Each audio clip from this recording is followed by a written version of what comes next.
Bonjour les amis, c'est une magnifique rivière. Elle coule à Nyon, elle s'appelle l'As.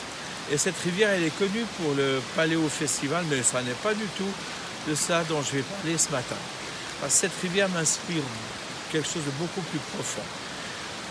J'ai lu récemment et médité ce verset des Proverbes, chapitre 21, verset 1, qui dit que le cœur du roi est dans la main de Dieu comme un courant d'eau et qu'il l'incline partout où il veut. Et par les temps qui courent, je pense que ce verset est de grande actualité.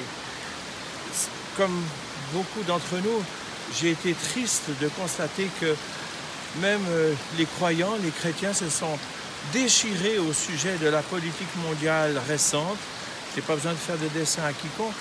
Et je pense que s'il y a une œuvre du diable à discerner, c'est vraiment l'œuvre de division au travers des opinions que l'on veut absolument combattre, imposer, etc.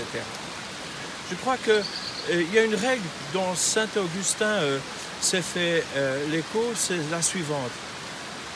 Dans les choses importantes, l'unité. Dans les choses secondaires, diversité. Mais en toute occasion, charité. Et je crois que c'est ce que j'ai pu constater, c'est ce qui a manqué toutes ces dernières semaines, ces derniers mois, au sujet des événements mondiaux.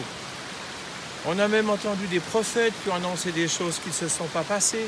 Cela a polarisé les attitudes et les opinions. Mais je crois que maintenant le temps est à la paix, à la réconciliation et surtout de savoir que peu importe ceux qui nous dirigent, ceux qui prennent des options sur nos vies, Dieu est souverain, il est en contrôle de tout. Car le cœur des rois est dans la main de Dieu comme un courant d'eau. Ne pensez-vous pas que Dieu peut influencer le cœur des dirigeants, lui qui a même fait parler une ânesse, celle de Balaam, lui qui a utilisé Cyrus, un roi païen, pour accomplir sa volonté, et que Dieu a même appelé son nom. Dieu est capable de cela. Alors j'ai vraiment envie, frères et sœurs, de vous appeler à vous raccrocher aux choses essentielles, à Dieu qui contrôle, qui prévoit et qui pourvoit. Puis en attendant, bien, il y a des mesures à respecter, c'est normal. Nous avons à être soumis aux autorités, nous avons à être pleins de considération pour notre prochain, puis à observer ces mesures qui certes nous gênent, mais qui sont finalement pour notre bien. Allez, que Dieu vous bénisse et bon courage.